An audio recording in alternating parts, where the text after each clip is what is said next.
বন্ধুরা, বসে গেছি শীতের সরঞ্জাম নিয়ে। এই দেখো কি বানাচ্ছি বলো তো, কি বানাচ্ছ? আমি তো চষি কাটছি, তুমি? একটু চষি কাটার চেষ্টা করছে আর কি। আমি যেহেতু পুলিটা বানাচ্ছি, এই যে এক থালা বানিয়েছি, এই যে পুর আর এই যে গোল্লা পাকিয়ে রেখেছি পুলি। তা আজকে খুব জমিয়ে পিঠে হচ্ছে, কেননা কবে থেকে ভাবছি পুলি আর চষি করবো, সে আর করে ওঠা হচ্ছে না।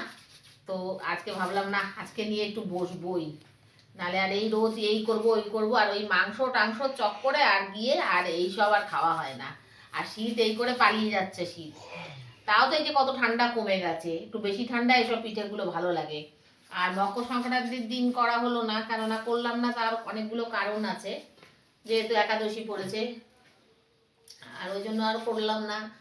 আরও একটু নানান রকম নানান কিছুর জন্য মকর সংক্রান্তিগুলো আমি আগেই করে নিই।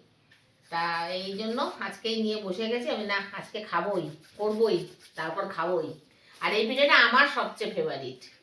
ওরাও ভালো খায়, আমার ছেলে তো জানোই তোমরা, খুব একটা মিষ্টি জিনিস ও একদমই দাঁতে কাটতে চায় না। আর এবছর তো আরোই না, কারণ এখন বড় হয়ে গেছে, মানে ডায়েট সম্বন্ধে বুঝে গেছে অনেক কিছু।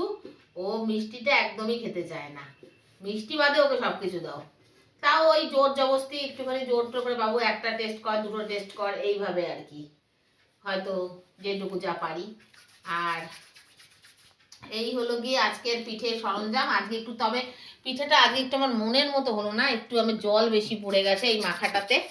হ্যাঁ, তো তাও একটু কায়দা টায়দা করে করতে হলো এভাবে।